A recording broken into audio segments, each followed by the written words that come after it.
Në vlerësimin paraprak që është bërë nga ana e grupit të hetimor në vjenin time, bëhet e ditur se ka pasur 3 të shtëna në harkun kohor prej 1 minutë gjithsej. Shtëna e parë ka qenë 3 breshëri. Fillimisht është e provuar kjo apo është si dëshmi? Jam dëshmi që kanë dhënë personat që ishin në vendimin e ngjarjes.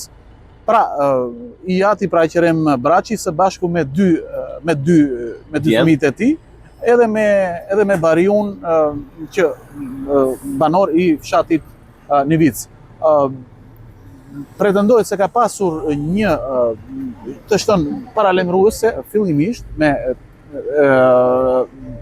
3 të shtëna në ajër, thonë ata, më pas kishte një breshëri automatiku, e cila ishte më e afruar në raport me të shtënën e parë, dhe e shtëna e tretë ishte drejt së drejti në pjesën vertikale të trupit të tyre. Pra, që do të thotë, ata pretendojnë që janë qelluar në pjesën e poshtme të këmbëve.